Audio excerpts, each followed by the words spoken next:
नमस्कार, बहुत स्वागत आप सभी का। मैं हूं आपके साथ चेतन पाठक और आप देख रहे हैं एनएमएफ न्यूज। मेरे साथ मौजूद हैं वरिष्ठ पत्रकार पंकज प्रसून जी और बात होने वाली है चीन को लेकर।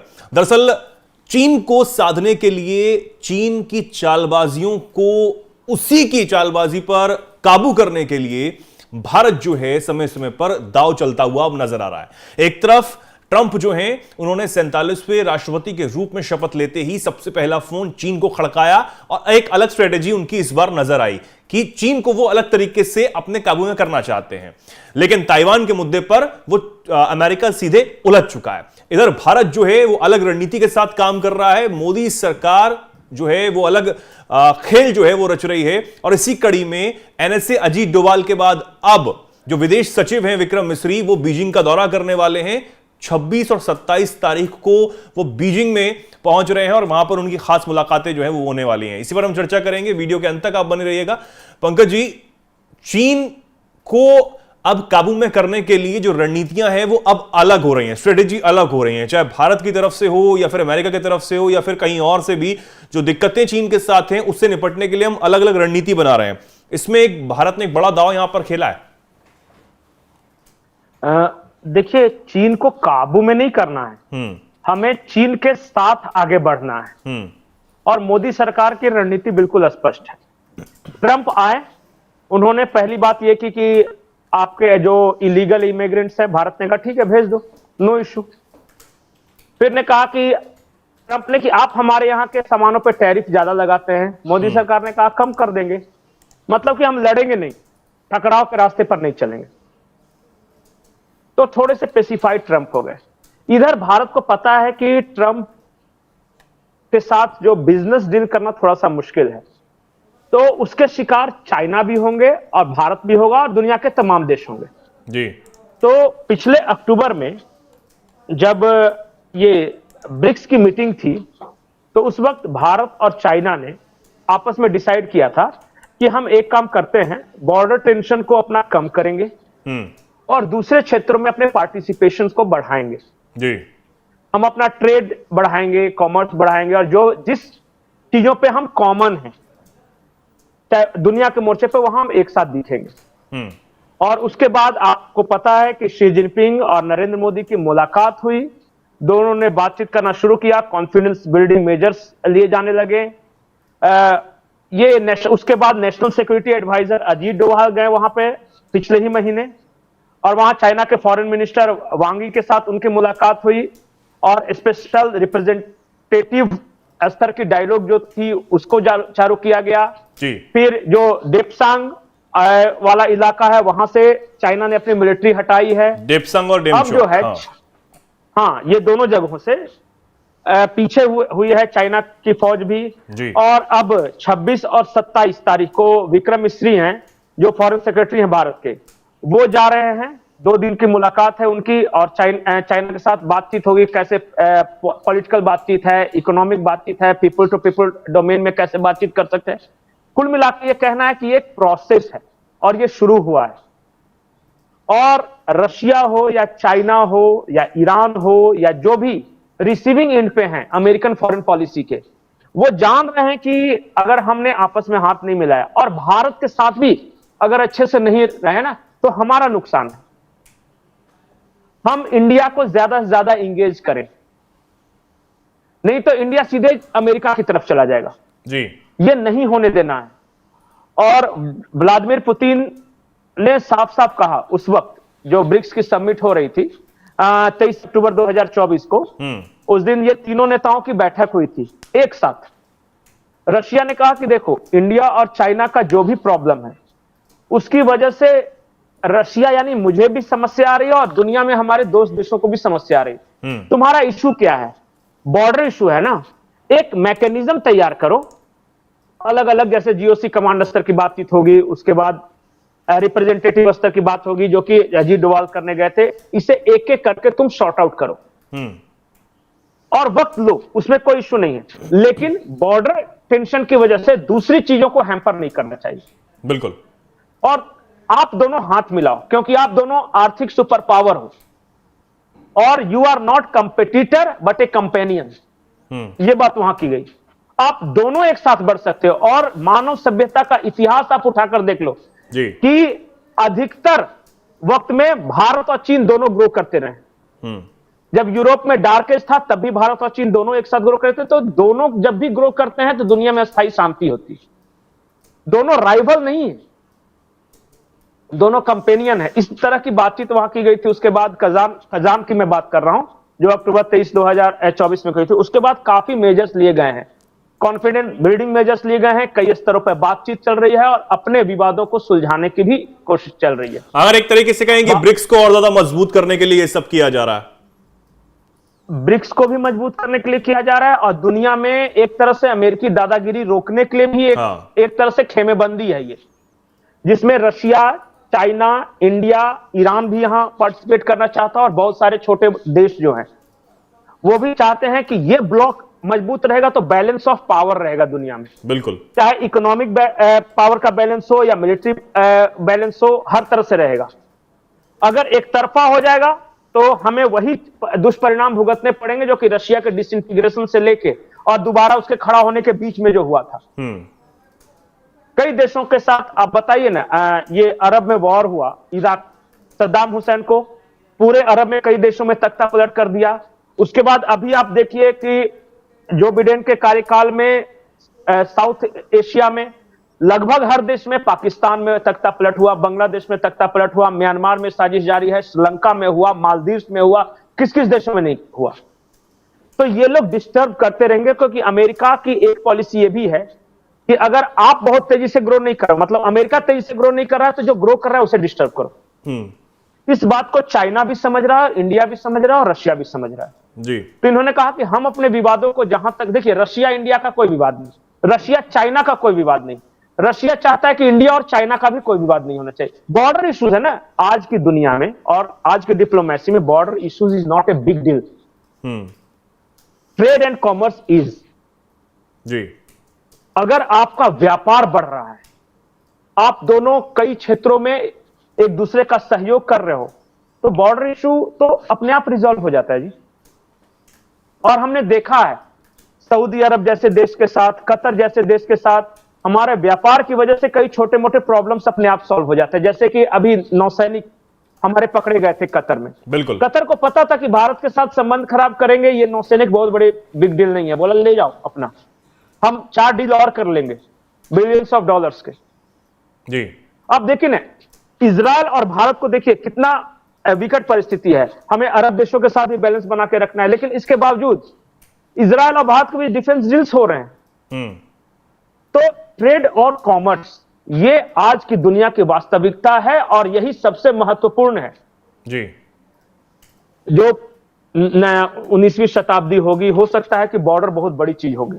और अब तो आप देखिए कि ट्रेड इंबैलेंस जहां पे होता है या दुनिया की अगर आर्थिक संतुलन बिगड़ता है तब वहां पे समस्या आती है। आज आप देखिए जहां भी युद्ध हो रहे हैं, अगर क्या यूक्रेन और रशिया में आर्थिक रूप से इतना असंतुलन सा, मिलिट्री इतना असंतुलन हो अगर नहीं होता तो क्या युद्ध होता? अगर दोनों बैलेंस होते तो बिल्कुल नहीं होता। अगर इजराइल और हमास के बीच ताकत और आर्थिक स्थिति में इतना अंतर नहीं होता तो युद्ध नहीं होता। भारत और चाइना, एक बात तो दोनों देश जानते हैं कि अब हम युद्ध नहीं करने वाले। इंडिया में भी कोई नहीं करना चाहता, चाइना में भी नहीं करना चाहता, लेकिन चाइना दुनिया की हर फ्रंट पे आगे रहना चाहता है, यह साफ नजर आता है।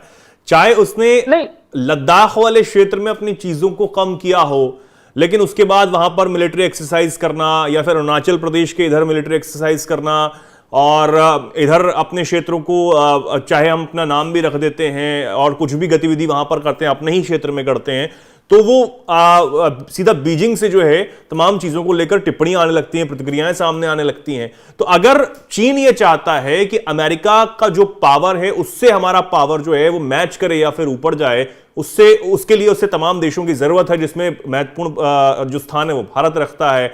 रूस तो साथ दे ही रहा है ब्रिक्स के जरिए, तो ये चीन को भी समझना होगा। नहीं, देखिए ये रहेंगी समस्याएं, नहीं रहती तो बातचीत ही नहीं होती। अलग अलग मल्टी फोरम पे अगर दोनों देश इंगेज हैं, बातचीत कर रहे हैं, तो इसका मतलब कि कुछ समस्याएं हैं, उसे सुलझाने के लिए बातचीत कर रहे हैं जी। आज की तारीख में जो बॉर्डर इश्यूज है, और ये आज का नहीं है, दोनों की अंडरस्टैंडिंग अलग है। आपको एक चीज मैं बता दूं कि भारत और चीन में तमाम हम सीमा विवाद की बात करते हैं, लेकिन इन दोनों देशों के बीच ऐसा मैकेनिज्म डेवलप है कि दोनों में कभी गोलीबारी, तोप, बड़े बड़े आर्सेनल्स यूज नहीं होते। ये हमने अपनी अंडरस्टैंडिंग से इस चीज को सॉल्व किया कि नहीं, अब वो जंग नहीं होगी बड़े पैमाने पे जो होती है। और दोनों डिसआर्मामेंट ऑफ सोल्जर्स, ये जो उस वक्त साइन हुआ था अकॉर्ड राजीव गांधी के समय में, और उसका देखिए कितना असर हुआ। तो आगे बढ़ना है अब देखिए, भारत के साथ युद्ध करके चाइना को कोई फायदा नहीं, और चाइना के साथ युद्ध करके भारत को कोई फायदा नहीं। दोनों अगर आर्थिक सुपर पावर बनना चाहते हैं तो एक दूसरे से हाथ मिलाना ही होगा। ये दुनिया की रियलिटी है। और बहुत सारे हमारे ऐसे मित्र देश हैं जो चाहते हैं कि ये दोनों देश करीब आए, चाहे एशियान के देश हैं। अच्छा, एशियान में स्पेशल इन्वाइटी इंडिया भी है और चाइना भी है। बिल्कुल, वो चाहते हैं कि ये दोनों जो आर्थिक शक्तियां हैं, ये दोनों मिलकर एशियान देशों का भी विकास करे, वहां भी तरक्की करे, हैवी इन्वेस्टमेंट करे। रूस तो अपने मिलिट्री हितों के लिए, अपने स्ट्रेटेजिक हितों के लिए चाहता है कि भारत और चाइना एक मंच पे आए, ताकि दोनों मेरे दोस्त हैं। रशिया में एक कहावत है कि चीन हमारा भाई है, भारत हमारा सबसे अच्छा दोस्त। और इसी वजह से जब भी भारत के साथ कोई प्रॉब्लम्स है, जैसे बांग्लादेश वॉर के समय, पाकिस्तान को यह भरोसा था कि चीन हमारी मदद करेगा, लेकिन रशिया ने कहा खबरदार, वो भारत पाकिस्तान का मैटर, उन दोनों को सुलझने, तुम नहीं जाओगे। या कोई भी इस तरह का इशू आएगा, देखिए कि चाइना किसी थर्ड पार्टी का कोई भी इशू हो भारत के साथ, उसमें नहीं इन्वॉल्व होता, और भारत भी नहीं इन्वॉल्व होता। चाइना का जापान के साथ प्रॉब्लम हो या किसी देश के साथ प्रॉब्लम हो, भारत नहीं जाता वहां। तो इतनी तो अंडरस्टैंडिंग है जी। जब बांग्लादेश वॉर के समय अमेरिका ने बेड़ा भेजा था, तो पाकिस्तान को भरोसा था कि अमेरिका के साथ साथ चीन भी हमारी मदद करेगा। ये आज लिख के रख लीजिए, चीन के आर्थिक हित भारत के साथ जुड़े हैं, पाकिस्तान का सिर्फ न्यूसेंस वैल्यू है।